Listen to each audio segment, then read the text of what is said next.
Welcome students and my dear parents. JoSAA కౌన్సిలింగ్లో seat మీరు confirm చేసుకోవాలి అంటే మనకి 2 టైప్స్ ఆఫ్ ఫీజెస్ అయితే ఉంటాయి. ఒకటి SAF seat acceptance fee, PAF partial admission fee. ఈ 2 ఫీజెస్ కంపల్సరీగా పే చేయాల్సి ఉంటుంది. ఏ టైంలో ఎప్పుడు పే చేయాలి, ఎలా పే చేయాలి, మీరు ఐఐటి సీట్స్ వస్తే ప్రాసెస్ ఎలా ఉంటుంది, ఎన్ఐటి ట్రిపుల్ జిఎఫ్టీస్కి ప్రాసెస్ ఎలా ఉంటుంది, మరి జోసాలో సీట్ వచ్చిన వాళ్ళు సీశాబ్కి వెళ్ళొచ్చా, జోసాలో ఫీ పేమెంట్ చేస్తే సీశాబ్లో ఫీ పేమెంట్ చేయాలా, ఇలా చాలా కన్ఫ్యూజన్ డౌట్స్ అందరికీ ఉంటాయి. క్లారిటీగా 1 by 1 క్లియర్గా చెప్తాను. And very important, SAF or PAF fee amount pay చేయకపోతే మాత్రం కన్ఫామ్గా సీట్ క్యాన్సిల్ అవుతుంది. మీకు ఎంత మంచి ర్యాంక్ వచ్చినా, ఎంత మంచి సీట్ వచ్చినా, ద బెస్ట్ టాప్ 1 కాలేజీలో సీట్ వచ్చినా సరే ఫీ అమౌంట్ పే చేయాలి. వీడియో లైక్ చేసి తప్పకుండా షేర్ చేయండి. చాలామంది స్టూడెంట్స్కి ఇన్ఫర్మేషన్ రీచ్ అవుతుంది.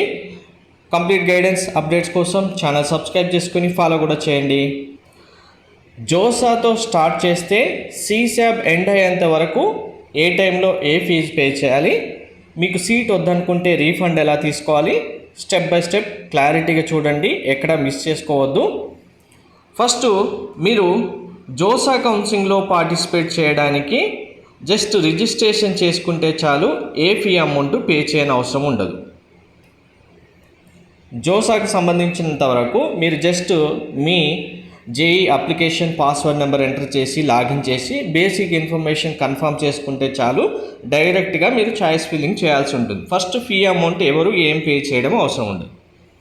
మీకు జోసా కౌన్సిలింగ్ రౌండ్ 1 నుంచి రౌండ్ 6 వరకు ఉంటుంది. అంటే రౌండ్ 1, 2, 3, 4, 5 సీటు ఏ రౌండ్లో అయినా రావచ్చు. మ్యాక్సిమం నెంబర్ ఆఫ్ స్టూడెంట్స్కి ఫస్ట్ రౌండ్లో సీట్ వస్తుంది, లేదు సెకండ్ రౌండ్లో వస్తుంది. కొంతమంది స్టూడెంట్స్కి 3rd, 4th, 5th, 6th seat వస్తుంది. మీకు ఫస్ట్ టైం సీటు ఏ రౌండ్లో అయితే వస్తుందో ఆ రౌండ్లో కన్ఫామ్గా seat acceptancy fee amount pay చేయాల్సి ఉంటుంది. దీన్నే ఎస్ఏఎఫ్ అంటాం. కంపల్సరీ పే చేయాలా సార్ అంటే ఎస్. మీకు వచ్చిన సీటు మీరు రిజర్వ్ చేసుకోవాలి అనుకుంటే కంపల్సరీ పేమెంట్ చేయాలి. చేస్తేనే మీరు నెక్స్ట్ రౌండ్కి అలౌ అవుతారు. ఒకవేళ ఫీ అమౌంట్ పే చేయడం మర్చిపోయినా, ఇన్ టైంలో ఫీ పేమెంట్ చేయడం ఫెయిల్ అయినా, మీకు ఛాన్స్ మిస్ అయింది అంటే మాత్రం మళ్ళీ నెక్స్ట్ రౌండ్, ఒకవేళ మీకు ఫస్ట్ రౌండ్లోనే సీట్ వచ్చింది, ఫీ పేమెంట్ చేయలేదు, సీట్ క్యాన్సిల్ అయింది, మళ్ళీ సెకండ్ రౌండ్లో వెళ్తాం కదా సార్ అప్పుడు పే చేస్తాం అనుకుంటే మాత్రం అలాంటి ఛాన్స్ జోసా వాళ్ళు ఇవ్వరు. సెకండ్ రౌండ్ నుంచి మీకు ఇంకా కౌన్సిలింగ్ కూడా ఉండదు. ఎందుకు అంటే మీకు ఒక సీట్ ఇచ్చారు, ఆ సీటు మీరు ఇంట్రెస్ట్ ఉన్నా లేకపోయినా ఫీ పేమెంట్ చేయలేదు కాబట్టి వాళ్ళు ఏమనుకుంటారంటే వీళ్ళకి ఇంట్రెస్ట్ లేదు కౌన్సిలింగ్ అనేది వాళ్ళ ఉద్దేశం కాబట్టి మీకు ఇంకా సెకండ్ రౌండ్ నుంచి కూడా ప్రాసెస్ చేయరు, ఆటోమేటిక్గా సీట్ క్యాన్సిల్ అవుతుంది. సో ఇప్పుడు మీకు ఏ రౌండ్లో అయినా సరే ఫస్ట్ టైం సీట్ వచ్చినప్పుడు పే చేయాల్సిన seat acceptance fee SC, ST, పీడబ్ల్యూడీలో మీరు ఏ పీడబ్ల్యూడీ అయినా, OC PWD, EWS PWD, SC, ST PWD అందరు స్టూడెంట్స్ పే చేయాల్సిన fee 15,000 rupees. OC, EWS, OBC, NCL students అయితే పే చేయాల్సిన ఫీజు 30,000 రూపీస్ పే చేయాలి. సార్ మరి కౌన్సిలింగ్కి సీట్ వచ్చినందుకు ఇంత ఫీ అమౌంట్ పే చేయాలంటే కాదు. ఇది మీకు వచ్చిన సీటు మీరు ఫస్ట్ యాక్సెప్ట్ చేయడానికి పే చేసే ఫీజు. ఈ ఫీజు అంతా జోసా వాళ్ళు మొత్తం తీసేసుకోరు, మీ ఫీజు మీకు ఇస్తారు. కానీ ఎలా ఇస్తారు అనేది క్లారిటీగా చూడండి. బిఫోర్ దట్ మీ కౌన్సిలింగ్ సంబంధించి కంప్లీట్ గైడెన్స్ మెంటర్షిప్ కావాలంటే జోసా సీశాబ్ ఐఐటీస్ అయినా, ఎన్ఐటీస్, ట్రిపుల్ జిఎఫ్టీస్ అయినా సరే 3,000 రూపీస్ జోసా సీశాబ్ కంప్లీట్ అయ్యేంత వరకు కంప్లీట్ గైడెన్స్ ఉంటుంది. ఒకవేళ మీకు గైడెన్స్తో పాటు కంప్లీట్ ప్రాసెస్ కూడా చేయాలి అంటే గైడెన్స్ కాకుండా చాయిస్ ఫిల్లింగ్ చేయడం, మీ సర్టిఫికేట్ వెరిఫికేషన్ కంప్లీట్ చేయడం, చాయిస్ ఫిల్లింగ్లో ఫస్ట్ మీ ప్రియారిటీ ఏంటి అనేది మీరు కన్ఫర్మ్ చేస్తే దాన్ని బట్టి చాయిస్ ఫిల్లింగ్ కూడా నేనే చేస్తాను. కంప్లీట్గా సర్టిఫికేట్ వెరిఫికేషన్, ప్రతి రౌండ్ తర్వాత ఏ స్టెప్ చేయాలి, ఏం చేయాలి అనేది కూడా ప్రాసెస్ అంతా నేను చేస్తాను. సో ఇదైతే మాత్రం మీకు 10,000 రూపీస్ ఉంటుంది ప్రీమియర్ మెంటర్షిప్ కావాలనుకున్న వాళ్ళు డైరెక్ట్గా బ్యాంక్ అకౌంట్కి పేమెంట్ చేసి వాట్సాప్ నెంబర్కి స్క్రీన్ షాట్ పంపించండి, మెంటర్షిప్లో జాయిన్ అవుతారు. అండ్ వెరీ ఇంపార్టెంట్, ఇది క్రూషియల్ టైం. మెంటర్షిప్లో జాయిన్ అయ్యి వాట్సాప్కి ఫీ పేమెంట్ స్క్రీన్ షాట్ పంపించిన వాళ్ళకి మాత్రమే రిప్లై ఇవ్వడానికి పాసిబుల్ ఉంటుంది. ఎందుకంటే ఉన్న టైం మెంటర్షిప్లో ఉన్న స్టూడెంట్స్ పేరెంట్స్కి యూజ్ చేయాలి కాబట్టి మిగిలిన వాళ్ళకి ఎట్టి పరిస్థితుల్లో కామన్గా మెసేజెస్ కాల్స్కి రిప్లై ఇవ్వడానికి ఛాన్స్ ఉండదు. ఇది చాలా పీక్ టైం ఇంకా చెప్పాలి అంటే కనుక. సో మీకు ఇందులో కంప్లీట్ గైడెన్స్ అయితే ఇక్కడ చూపించింది అన్నీ ఉంటాయి. కమింగ్ టు కౌన్సిలింగ్, ఆల్రెడీ మెంటర్షిప్లో ఉన్న స్టూడెంట్స్ పేరెంట్స్ దీన్ని ఇగ్నోర్ చేయండి. మెంటర్షిప్ డీటెయిల్స్ అయితే కంటిన్యూగా. ఇప్పుడు ఇందులో ఫస్ట్ ఐఐటికి సంబంధించి ఎలా ఉంటుంది, ఎన్ఐటి IIIT GFTకి సంబంధించి ఎలా ఉంటుంది అనేది క్లారిటీగా వినండి. మీకు కనుక సపోజ్ సీట్ వచ్చింది, ఇక్కడ మనకు ఐఐటి అయినా మీకు అడ్వాన్స్ ర్యాంక్ వస్తే ఐఐటి ఆప్షన్స్ ఇస్తారు, ఐఐటి సీట్ వస్తుంది. ఓన్లీ మెయిన్స్ ర్యాంక్ ఏముందంటే ఎన్ఐటి IIIT GFTస్ ఆప్షన్స్ ఇస్తారు, ఎన్ఐటీలో IIITలో GFTలో సీట్ వస్తుంది. మీకు ఐఐటీస్లోనే సీట్ వచ్చింది అనుకుందాం. మీరు ఐఐటీస్కే వెళ్తున్నారు అనుకోండి. మీరు ఒకవేళ మీకు వచ్చిన సీటు 100% క్యాన్సిల్ చేసుకోవడానికి ఉండరు, ఒక 5 to 10% ఉంటారు. సీట్ కనుక మీరు క్యాన్సిల్ చేసుకోవాలి అనుకుంటే సెకండ్ రౌండ్ నుంచి 5th రౌండ్ వరకు మీకు ఛాన్స్ ఉంటుంది ఐఐటీస్ విషయంలో. ఇది ఓన్లీ ఐఐటీస్ సంబంధించి క్లారిటీగా వినండి. సెకండ్ రౌండ్ నుంచి 5th రౌండ్ వరకు మీరు సీట్ క్యాన్సిల్ చేసుకోవచ్చు. చేసుకుంటే మీరు పే చేసిన ఫీజు, ఇందులో మీరు ఏ కేటగిరీ అయితే ఆ కేటగిరీలో పే చేసిన ఫీజు సీట్ యాక్సెప్టెన్సీ ఫీజు కింద మీరు 7,000 జోసా వాళ్ళు డిడక్ట్ చేసుకొని మీకు మిగిలిన ఫీజు రీఫండ్ ఇస్తారు. 7,000 ఎందుకు అంటే జోసా కౌన్సిలింగ్ ప్రాసెస్ చేసినందుకు 5,000 రూపీస్, మీకు వచ్చిన సీటు మళ్ళీ క్యాన్సిల్ చేసుకున్నందుకు 2,000 రూపీస్, టోటల్గా 7,000 డిడక్ట్ చేసుకొని మీ అమౌంట్ మీకు రీఫండ్ ఇస్తారు. అదే మీరు ఐఐటి సీట్ వచ్చిన స్టూడెంట్స్ 6th రౌండ్ తర్వాత ఒకవేళ సీట్ క్యాన్సిల్ చేసుకుంటామంటే క్యాన్సిల్ చేయడానికి ఉండదు, వచ్చిన కాలేజ్కి కంపల్సరీగా వెళ్ళాలి. లేదు 6th రౌండ్ వరకు కూడా మేము వెయిట్ చేస్తాం, ఆ తర్వాత ఫీ అమౌంట్ విషయం మాకు అంత మ్యాండేటరీ కాదు, ఆలోచించుకుంటాంలే అనుకుంటే కనుక మీరు మళ్ళీ ఒకవేళ లాంగ్ టర్మ్ చేస్తాం 2027లో మళ్ళీ ఐఐటీస్కి ట్రై చేస్తామంటే మాత్రం కుదరదు. ఇది ఓన్లీ ఐఐటికి సంబంధించిన విషయం. క్లారిటీగా మళ్ళీ ఒకసారి వినండి. మీకు ఐఐటీలో సీట్ వచ్చి క్యాన్సిల్ చేసుకోవాలంటే సెకండ్ రౌండ్ నుంచి 5th రౌండ్ వరకు మాత్రమే ఛాన్స్ ఉంటుంది. 6th రౌండ్కి ఎంటర్ అయిన తర్వాత సీట్ క్యాన్సిల్ చేసుకోవడం, రీఫండ్ అంటూ ఏముండదు. అలాగే 6th రౌండ్లో మీకు ఐఐటీ సీట్ వచ్చి మీరు వెళ్ళకపోతే 2027లో మీరు మళ్ళీ ఐఐటీస్ జాయిన్ అవ్వడానికి ఛాన్స్ ఉండదు, ఒకవేళ లాంగ్ టర్మ్ చేస్తాము అనుకుంటే. ఓకే, ఇప్పుడు మీకు ఐఐటీ సీట్ వచ్చింది, మీకు కన్ఫర్మ్. మీరు మళ్ళీ పార్షల్ అడ్మిషన్ ఫీజు ఐఐటీస్ వాళ్ళకు ఉంటుందా అంటే PAF పార్షల్ అడ్మిషన్ ఫీజు ఐఐటీస్కి సంబంధించి ఉండదు, డైరెక్ట్గా మీకు కాలేజ్ జాయినింగే ఉంటుంది. జోసా 6th రౌండ్ కంప్లీట్ అయిన వెంటనే షెడ్యూల్ వస్తుంది. షెడ్యూల్ ప్రకారం కాలేజ్కి వెళ్ళి మీరు అన్ని డాక్యుమెంట్స్ సబ్మిట్ చేసి కాలేజీలో జాయిన్ అవ్వాలి. మీరు PAF పే చేయడం ఏముండదు. SAF కాకుండా సీట్ యాక్సెప్టెన్సీ ఫీ కాకుండా మిగిలిన ఫీజు డైరెక్ట్గా మీకు వచ్చిన కాలేజ్కే పే చేయాల్సి ఉంటుంది. ఇప్పుడు మీరు NITs IIITs GFTs విషయానికి వస్తే మీకు సీట్ వచ్చింది, NIT కానీ IIIT కానీ GFT. మీరు ఫస్ట్ రౌండ్ నుంచి 6th రౌండ్ వరకు కూడా మీరు సీట్ క్యాన్సిల్ చేసుకోవచ్చు. ఎప్పుడు క్యాన్సిల్ చేసుకున్నా మీకు మీ రీఫండ్ అయితే వస్తుంది. 7,000 డిడక్ట్ చేసుకొని మిగిలిన అమౌంట్ రీఫండ్ చేస్తారు. మేము 6th రౌండ్ తర్వాత వెయిట్ చేసి అప్పుడు క్యాన్సిల్ చేసుకుంటాం సార్ అంటే చేసుకోవచ్చు, మీకు ఏ ప్రాబ్లం లేదు. మీరు సీట్ క్యాన్సిల్ చేసుకోవడానికి 100% ఛాన్స్ ఉంటుంది.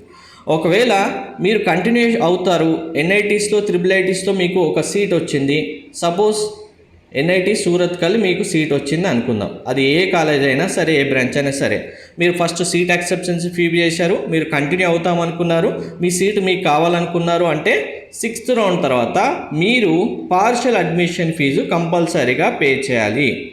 సో NITs IIITs GFTస్లో సీట్ వచ్చిన స్టూడెంట్స్ ప్రతి ఒక్కరూ SAF ఫీ పే చేసి మీరు సీట్ యాక్సెప్ట్ చేసుకున్నారు అంటే అక్కడ ఏ రౌండ్లో సీట్ వచ్చిందో ఆ రౌండ్లో తర్వాత మీకు సీటు కన్ఫర్మ్ అవుతుంది.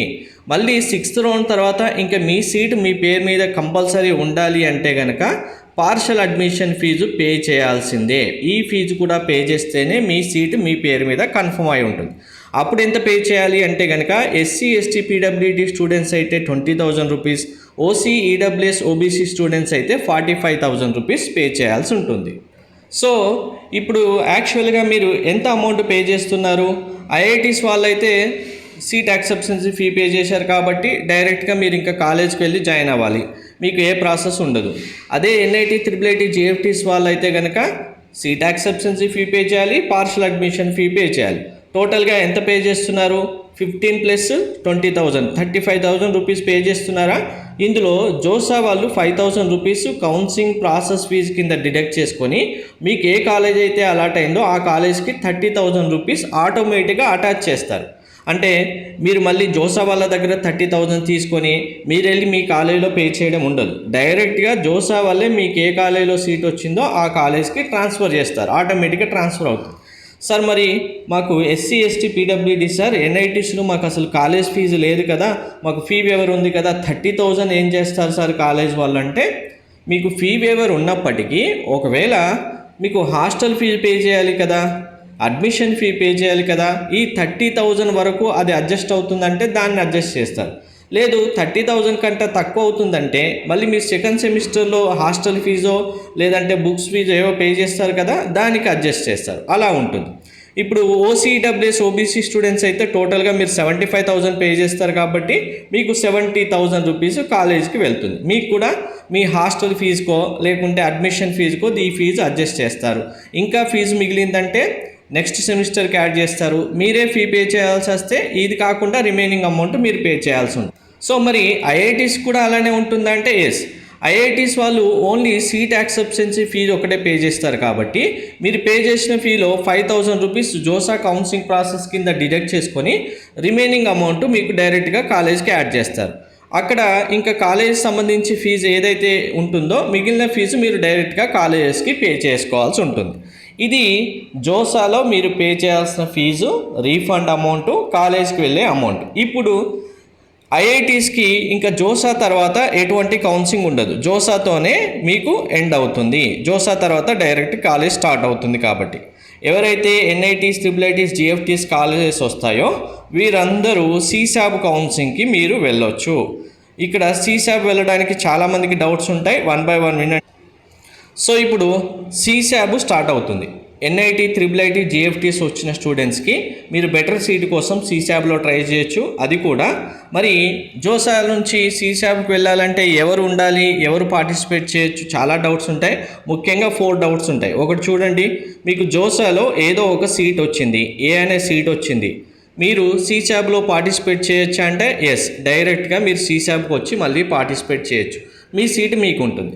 జోసాలో పార్టిసిపేట్ చేశారు, అసలు సీటు ఏది మీకు రాలేదు, మీరు కూడా డైరెక్ట్గా CSABకి వచ్చి పార్టిసిపేట్ చేయొచ్చు. జోసాలో మీకు ఏదో ఒక కాలేజీలో సీట్ వచ్చింది, క్యాన్సిల్ చేసుకున్నారు, మీరు కూడా CSABకి వచ్చి పార్టిసిపేట్ చేయొచ్చు. అసలు మీకు సీటు జోసాలో రాదు అని తెలిసి ఓన్లీ CSABలోనే సీట్ వస్తుందని తెలిసింది కాబట్టి డైరెక్ట్గా CSABలో పార్టిసిపేట్ చేస్తామంటే మీరు డైరెక్ట్గా CSABలో వచ్చి పార్టిసిపేట్ చేయొచ్చు. సో CSAB విషయంలో ఎటువంటి రిస్ట్రిక్షన్స్ ఏమీ ఉండవు. సీటు వచ్చిన వాళ్ళైనా రాని వాళ్ళైనా, సీటు వచ్చి క్యాన్సిల్ చేసుకున్న వాళ్ళైనా, జోసాలో పార్టిసిపేట్ చేయని వాళ్ళైనా అందరూ CSAB కొట్టి పార్టిసిపేట్ చేయొచ్చు. సో ఇప్పుడు ఏమవుతుంది అంటే మీకు జోసాలో ఆల్రెడీ ఒక సీట్ వచ్చింది, కాలేజ్ A అనే సీటు మీరు కన్ఫర్మ్ చేసుకున్నారు. ఫస్ట్ మీ సీటు మీకు మీ పేరు మీద ఉంటుంది, మీకు రిజర్వ్ అయిపోయింది ఈ సీటు. ఇప్పుడు మీరు CSABలో బెటర్ సీటు కోసం ట్రై చేస్తున్నారు. మీరు ఏమైనా ఫీ చేయాలంటే ఫీ ఏమీ పే చేయని అవసరం లేదు. ఎందుకు, మీరు ఆల్రెడీ జోసా కౌన్సిలింగ్లో పార్టిసిపేట్ చేసి అక్కడ ఫీ పే చేశారు కాబట్టి CSABలో మీరు మళ్ళీ ఫీ పే చేయడం ఏమీ ఉండదు. డైరెక్ట్గా మీరు ఆప్షన్స్ చాయిస్ ఫిల్లింగ్ చేస్తే సరిపోతుంది. లేదు సార్ మేము CSABకే న్యూగా వచ్చామనే స్టూడెంట్స్ ఉంటారు కదా, అంటే జోసాలో సీట్ రాలేదు, అసలు జోసాలో పార్టిసిపేట్ చేయలేదు, CSABకే న్యూగా వచ్చామన్న స్టూడెంట్స్ దీని నేమ్ వేరే ఉంటుంది. బట్ జస్ట్ ఇప్పుడు మీకు అర్థం అవ్వడం కోసం దీన్ని కూడా SAF లాగానే ఫీల్ అవ్వండి. అంటే CSABలో న్యూగా పార్టిసిపేట్ చేసే స్టూడెంట్స్, CSABలోనే సీటు వస్తుందనుకునే వాళ్ళు, జోసాలో అసలు సీట్ రాని వాళ్ళు, మీరు ఏ ఫీ పేమెంట్ ముందుగా పే చేయలేదు కాబట్టి మీరు చాయిస్ ఫిల్లింగ్ చేయాలి అంటే కన్ఫామ్గా OC, EWS, OBC students 40,000 rupees, SC, ST, PWD students 20,000 rupees కన్ఫామ్గా పే చేయాలి. జోసాలో ఏ ఫీజు పే చేయని వాళ్ళు, మీరు partial admission fee, seat acceptance చేయలేదు కాబట్టి CSAB మీ కౌన్సిలింగ్ మీకు ఉండాలి అంటే రిజిస్ట్రేషన్ చేసే టైంలోనే ఈ ఫీ అమౌంట్ పే చేసి మీరు చాయిస్ ఫిల్లింగ్ చేయాలి. జోసాలో సీట్ వచ్చిన వాళ్ళు డైరెక్ట్గా చాయిస్ ఫిల్లింగ్ చేస్తారు. మనకి CSAB రౌండ్ 1, రౌండ్ 2 2 రౌండ్స్ మాత్రమే ఉంటాయి, థర్డ్ రౌండ్ ఉండదు. రౌండ్ 1లో సపోజ్ ఇప్పుడు జోసాలో సీట్ వచ్చిన వాళ్ళు మీరు ఇలా సపోజ్ సిడిబిఏ మీకు ఆప్షన్స్ జోసాలో ఇచ్చారు. ఏ అనే కాలేజీలో మీకు సీట్ వచ్చింది, మీరు ఇంకా సిడిబి కాలేజెస్ ఎక్స్పెక్ట్ చేస్తున్నారు. అప్పుడు మీరు సిడిబి ఆప్షన్స్ మాత్రం ఇస్తారనుకోండి. మీకు ఒకవేళ బి అనే కాలేజీలో సీట్ వచ్చిందనుకోండి, ఏ అనే కాలేజ్ ఆటోమేటిక్గా క్యాన్సిల్ అవుతుంది జోసాలో ఉన్న కాలేజ్. అప్పుడు బి అనే కాలేజ్ అవుతుంది, మీరు బి అనే కాలేజీలో జాయిన్ అవ్వచ్చు. మీరు మళ్ళీ ఫీ పే చేయాలంటే అవసరం లేదు, జోసాలో ఆల్రెడీ మీరు పే చేశారు కాబట్టి. లేదు న్యూగా మీకు ఏమీ సీట్ అలాట్ అవ్వలేదు, జోసాలో ఉన్న సీట్ అదే ఉందనుకోండి, సేమ్ సీట్ మీకు అదే కాలేజ్ ఉంటుంది కాబట్టి మీరు అదే కాలేజ్కి వెళ్ళొచ్చు, మీ సీట్ మీకే ఉంటుంది భద్రంగా, దానికి ఏమీ ప్రాబ్లం రాదు. మీరు సీశాబ్కి న్యూగా వచ్చారు కదా, జోసాలో సీట్ రాని వాళ్ళు సీశాబ్లోనే డైరెక్ట్గా పార్టిసిపేట్ చేసేవాళ్ళు, మీకు సపోజ్ కాలేజ్ సిలో ఒక కాలేజ్లో సీట్ వచ్చింది, మీకు వచ్చిన సీటు మీరు కూడా మళ్ళీ కన్ఫర్మ్ చేసుకోవాలంటే జోసాలో వాళ్ళు ఎలా అయితే పార్షల్ అడ్మిషన్ ఫీజు పే చేశారో మీరు మళ్ళీ సెకండ్ టైం ఫీ కూడా పే చేయాలి. మీరు OC EWS OBC students 35,000 rupees, SC ST PWD students అయితే 15,000 రూపీస్. అంటే మీరు కూడా బ్యాలెన్స్డ్గా జోసాలో వాళ్ళు ఎంత ఫీ పే చేస్తారో సీశాబ్లో మీరు కూడా అంతే ఫీ పే చేయాలి. బట్ ఇక్కడ మేజర్ కండిషన్ ఏంటంటే, ఇది అందరికీ క్రూషియల్, గుర్తుపెట్టుకోండి. మేము సీశాబ్ వరకు ట్రై చేసి మాకు కావాల్సిన సీట్ రాకపోతే డ్రాప్ అయిపోతాం అనుకున్న వాళ్ళు ప్రతి ఒక్కరూ రౌండ్ 1 తర్వాత మాత్రమే మీ సీటు క్యాన్సిల్ చేసేసుకోవాలి. రౌండ్ 2కి ఎంటర్ అయ్యారనుకోండి, మీరు ఎవరైనా సరే జోసాలో సీట్ వచ్చి సీశాబ్లో న్యూగా సీట్ వచ్చినా, న్యూగా రాని వాళ్ళైనా సీట్ క్యాన్సిల్ చేసుకోవాలన్నా రౌండ్ 1 తర్వాతే చేసుకోవాలి. సీశాబ్లోనే న్యూగా సీట్ వచ్చిందన్న వాళ్ళు రౌండ్ 1 తర్వాతే చేసుకోవాలి. కొంతమందికి సీశాబ్లో ఫస్ట్ రౌండ్లో కూడా సీట్ రాదు, డైరెక్ట్గా సెకండ్ రౌండ్లో వస్తుంది. అలాంటి వాళ్ళకి కూడా మీరు ఒకవేళ కౌన్సిలింగ్లో డ్రాప్ అవ్వాలి, మేము ఫస్ట్ పే చేసిన ఈ ఫీజు మాకు రిటర్న్ రావాలంటే మీరు కూడా రౌండ్ 1 తర్వాతే మీరు మీ ప్రాసెస్ చేసుకోవాలి. ఎందుకంటే రౌండ్ 2కి ఎంటర్ అయ్యారనుకోండి, ఎటువంటి రీఫండ్ అమౌంట్ రాదు సీశాబ్లో. మీరు ఎప్పుడు ఏ ఫీ పేమెంట్ చేసిన వాళ్ళైనా ఇంకా సీశాబ్ రౌండ్ 2 తర్వాత మేము సీట్ క్యాన్సిల్ చేసుకుంటామంటే మీకు ఎటువంటి ఫీ రాదు. అంటే జోసాలో ఉన్న సీటు సేమ్ సీట్ అలానే ఉంది, రౌండ్ 2 తర్వాత డ్రాప్ అవుతాం, రీఫండ్ రాదు. జోసాలో కన్నా సీశాబ్లో నీ సీటు రౌండ్ 1లో వచ్చింది, రౌండ్ 2లో మళ్ళీ అదే ఉంది, క్యాన్సిల్ చేసుకుంటాం, రీఫండ్ రాదు. జోసాలో కాకుండా సీశాబ్లోనే ఫస్ట్ రౌండ్లో సీట్ వచ్చింది, మేము ఇప్పుడు సీట్ క్యాన్సిల్ చేసుకుంటాం రౌండ్ 2 తర్వాత, రీఫండ్ రాదు. జోసాలో రాలేదు, సీశాబ్లో పార్టిసిపేట్ చేశాం, ఫస్ట్ ఈ ఫీ అమౌంట్ పే చేశాం, రౌండ్ 1లో కూడా మాకు ఏ సీట్ రాలేదు, ఓన్లీ రౌండ్ 2లోనే సీట్ వచ్చింది, కానీ ఆ సీట్ నచ్చదు అనుకుంటే మీరు కూడా రీఫండ్ ఏమీ రాదు. ఎవరైనా సరే సీశాబ్ రౌండ్ 1 తర్వాత క్యాన్సిల్ చేసుకుంటే 7,000 రూపీస్ డిడక్ట్ చేసుకొని మీరు పే చేసిన అమౌంట్ మీకు రీఫండ్ ఇస్తారు. ఒకవేళ సీట్ కన్ఫర్మ్ చేసుకుంటాం అనుకున్నారనుకోండి, సీశాబ్లో మీరు ఈ ఫీ అమౌంట్ అంతా పే చేశారు కదా, మీకు కూడా సేమ్ ప్రాసెస్ 5,000 రూపీస్ మీకు డిడక్ట్ చేసుకొని మిగిలిన టోటల్ ఫీ అమౌంట్ మీరు ఏదైతే పే చేశారో ఇప్పుడు జోసాలో చెప్పినట్టుగా సేమ్ కాలేజ్కి ఫీ యాడ్ చేస్తారు. ఆ యాడ్ చేసిన ఫీజు మీకు కాలేజ్ వాళ్ళు అడ్జస్ట్ చేస్తారు. ఇలా ఉంటుంది. ఇక్కడ ఎవరైతే జోసాలో సీట్ వచ్చింది, ఇది వెరీ ఇంపార్టెంట్, గుర్తుపెట్టుకోండి. సీశాబ్కి వచ్చి మళ్ళీ ట్రై చేస్తున్నారు అన్న వాళ్ళకి మీకు ఫస్ట్ చెప్పినట్టుగా జోసా వాళ్ళు 5,000 డిడక్ట్ చేసుకొని కాలేజీకి ఫీ అమౌంట్ పంపిస్తారు కదా, ఆ పంపించే అమౌంట్లో మీరు సీశాబ్కి వచ్చి మళ్ళీ పార్టిసిపేట్ చేశారు కాబట్టి సీశాబ్ వాళ్ళు కూడా 5,000 రూపీస్ మీకు డిడక్ట్ చేసుకుంటారు. అంటే మీరు ఇప్పుడు ఎస్సీ ఎస్టీ పీడబ్ల్యూడీ స్టూడెంట్స్ ఎంత పే చేశారు, జోసాలో 35,000 రూపీస్ పే చేశారు. జోసా కౌన్సిలింగ్ మీకు ప్రాసెస్ చేసినందుకు జోసా వాళ్ళు 5,000 డిడక్ట్ చేసుకుంటే 30,000 అవుతుంది. సీశాబ్కి వచ్చి పార్టిసిపేట్ చేశారు కాబట్టి సీట్ వచ్చినా రాకపోయినా సీశాబ్లో న్యూగా సీశాబ్ వాళ్ళు మళ్ళీ 5,000 రూపీస్ డిడక్ట్ చేసుకుంటారు సీశాబ్ కౌన్సిలింగ్ ప్రాసెస్ కోసం. అప్పుడు మీకు ఇంకొక 5,000 రూపీస్ డిడక్ట్ అవుతుంది. టోటల్గా 25,000 రూపీస్ మాత్రమే కాలేజీకి వెళ్తుంది. సో ఇది డిఫరెన్స్. జోసాలోనే మేము ఎండ్ అవుతాం సార్, మాకు ఇంకా సీశాబ్ వద్దన్న వాళ్ళకి 35,000లో 30,000 వెళ్తుంది. సీశాబ్ కూడా ట్రై చేస్తామన్న వాళ్ళకి 25,000 రూపీస్ మాత్రమే కాలేజీకి వెళ్తుంది. అలాగే ఓసీ ఈడబ్ల్యూఎస్ స్టూడెంట్స్కి 75,000లో మీకు కూడా 5,000 తీసేస్తే జోసాతోనే ఎండ్ అవుతుంది మా కౌన్సిలింగ్ అనుకుంటే 70,000 అవుతుంది. సీసాప్ కూడా పార్టిసిపేట్ చేస్తామనుకుంటే 65,000 రూపీస్ మాత్రమే మీకు కాలేజీకి యాడ్ అవుతుంది. సో ఇలా మీరు ఏ టైంలో ఏ ఫీజు పే చేయాలి, జోసా నుంచి సీసాప్కి వెళ్ళొచ్చా లేదా, వెళ్తే ఎలా పే చేయాలి, ఎప్పుడు క్యాన్సిల్ చేసుకుంటే రీఫండ్ వస్తుంది, కంప్లీట్గా అన్ని డీటెయిల్స్ క్లారిటీగా అర్థమయ్యాయి కదా. సింగిల్గా ఒక్కొక్కటి నోట్ చేసుకోండి, మీకు క్లారిటీగా ఉంటుంది. Thank you.